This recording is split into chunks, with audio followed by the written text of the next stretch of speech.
I watched that game, but I watched it tired. Talking about the Sixers first, so I Hmm. don't remember everything specifically. Obviously, know they had a win, and I watched the good part of it, just like the first half, or the first quarter, where they had 37 points and it was like 37-20. Once it hit halftime, that's when I started getting tired, and I was like half-ass watching it.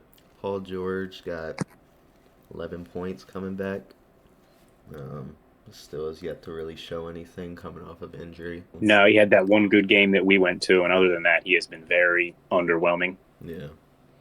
And he just said on this podcast the quote that I keep seeing on social media that, like, oh, we're about to turn the season around once I get back, and, whatever he's talking about. But another underwhelming performance by him. Yeah, he really needs to get it together because as of right now, he is playing some Tobias Harris ass basketball. Right. That's what I was saying in that Uh, last video. yeah, Tobias Harris could have shot 4 for 12 last night, That's or whatever ridiculous. he ended up at. I think he ended up at 4 for 12. Like when I was doing the videos, when I was doing them solo and I was just reviewing whatever type game and just going on NBA.com and just watching the low lights, I guess you could say, of just all his shot attempts and all his misses and stuff like that. It's just like I remember one specific one. I can't tell you what time it was at, but he like had the ball. He was bringing the ball up, and no lie, he had the ball for the whole entire possession. But for like 10 to 15 seconds, he's doing dribble moves. He drives. He pulls it back out because they cut him off from driving fully. Then he hits another dribble move, whatever, and then he does like a sidestep 3-pointer, just misses it. It's just like 15 seconds off the clock. Didn't even try to move the ball, but just like those types of things is like I understand it's like you're up, you're trying to get back into the swing of things, but I'm pretty sure that was early in the game. It's like I said, I was watching that earlier, where I was watching it early in the first and second quarter. So once that happened, I'm just like, I get it, but what are you doing? Yeah, there doesn't seem to be a lot of flow, even all season, not just with Paul George. There doesn't seem to be a lot of flow with the offense. Yeah, It seems a lot of Maxi bringing the ball up the court, dribble moves, contested three, or get to the rim. If he can't find a lane, kick it to McCain. McCain dribble moves, try to get to the rim. The ball movement on the team has not been there at all. no, it's just been 5 out offense. We're gonna drive and kick, and we don't really have shooters on the corner, so we're just gonna keep driving and kicking until we see McCain, Maxi, or Paul George if he's in. Hmm. And that's really what it's been coming down to. I understand a lot of their offenses run through Joel, but surely you should be able to pick some other stuff out. I guess it's kind of hard too when, uh, like if a lot of their game is pick and roll and Andre Drummond's not in, and then you're trying to run it with Yabu Sele.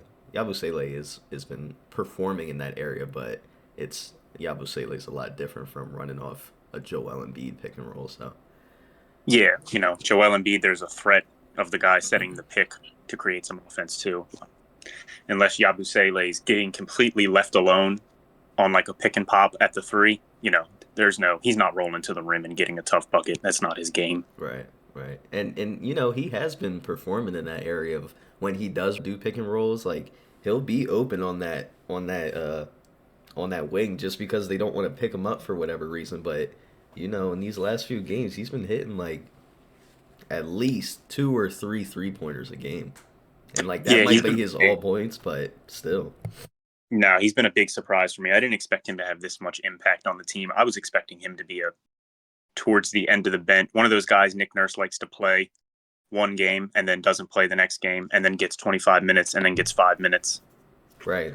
But he's been consistently one of the first guys off the bench.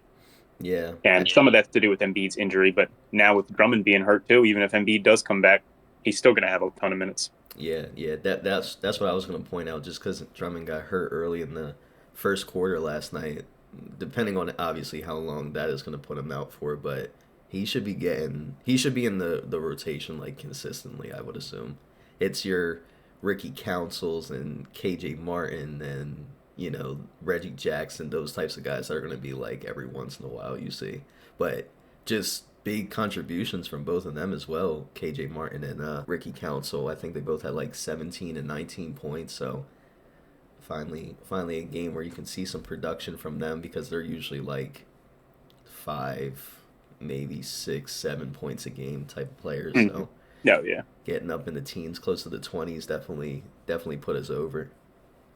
Yeah, no, they were a big part of the win because for a game we were up 20 the whole time. There really wasn't like a good vibe. Like I wasn't watching it like, damn, we're playing some beautiful basketball out here. It seemed more like we're playing the Detroit Pistons without Cade Cunningham, Right. and a couple of the role players are having nights they're not usually going to have. Right.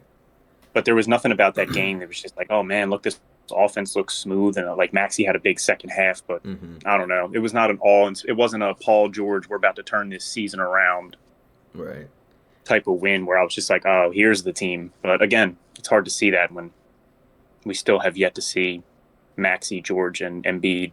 Have they played in a game together yet? Maybe one. They played, I think, 2 games together. I think they played against the Cavs and maybe like the Magic or somebody. I don't remember. Okay. Or one. I don't know.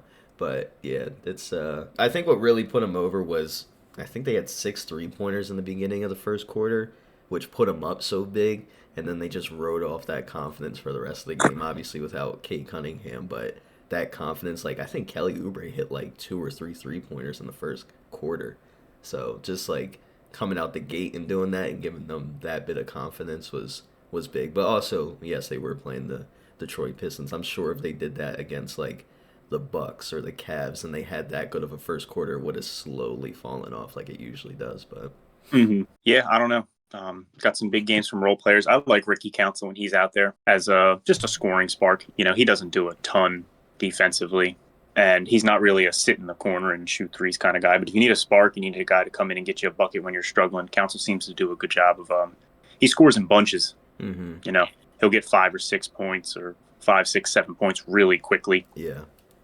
And then, and you need guys like that sometimes when the offense is struggling. Like put Council in there, see if he'll hit a 3, and then make a contested layup, hit another 3, and spark the team's offense back up.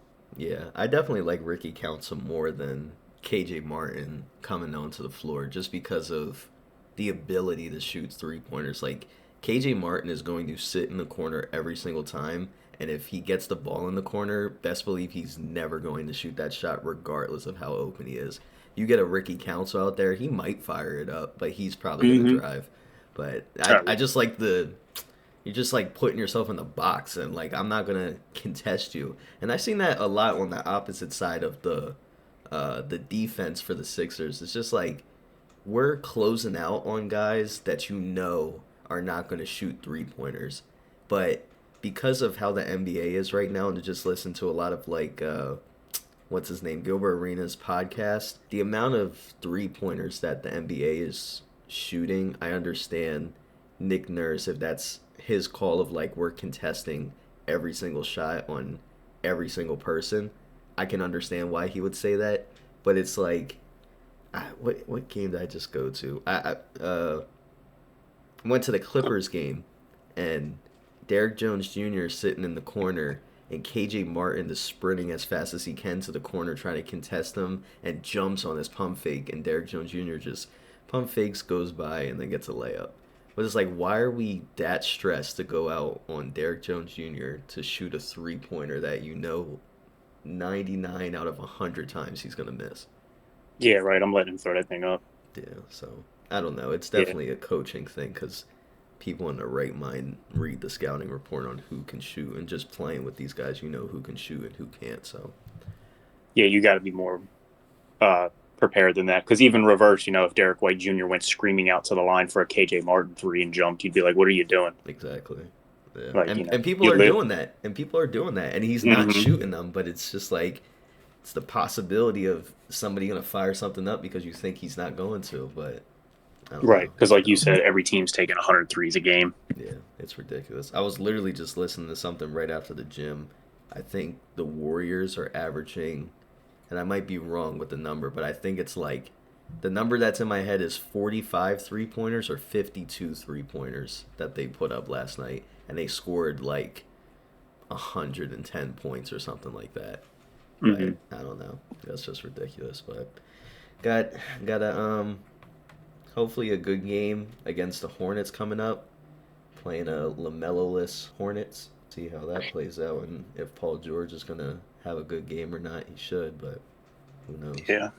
See if we can finally get two in a row. Actually, start building some momentum. They can't keep winning a game and then losing three and then winning a game. Obviously, besides the obvious fact that they won't have a record good enough to get in the playoffs, they need to build some type of momentum Right. that involves winning a couple games in a row, 4 out of 5, something like that. Like they got to show themselves something, because right now they look like a team that, I don't want to say they don't believe, but they look like a team just going through the motions. Yeah, definitely. Just with all these injuries and stuff. Like I need them to play like a team where there's supposed to be some expectation. They just look like they look like the Hornets that are just out there hooping because, they're like, well, we're probably not going to make the playoffs. Yeah, I feel like it's just like a lot of people come to that understanding of like, damn, we lost like 15 games and we only won a few. Like, we might as well just go play and like, if you have a good night, feed the hot hand. If not, try and help the best you can and do more on defense. But I don't know. I don't know what the game plan is, and I would love to hear what Nick Nurse is telling them to do, and then what they're actually showing us they're doing. Because I know. I can't agree with Nick Nurse is just telling them to go out there and play. No, there's no way. So, but it just looks like they're going out there and just playing. So, Yeah. I would love to hear what he has to say about what they're doing. Yeah. I'd like to see something, but with the things he has at his disposal right now, you know, with all the injuries to the stars, you're asking role players to do a lot, and there's a reason they're role players. But with these constant injuries, you're expecting more from people you shouldn't be expecting more. Like a lot of people are down about Caleb Martin, and again, Caleb Martin was brought in to be a role player. He never did anything in Miami that Hmm. made you think like, oh, he just needs to be on a different team, and then he's going to become like a Derek White. Right.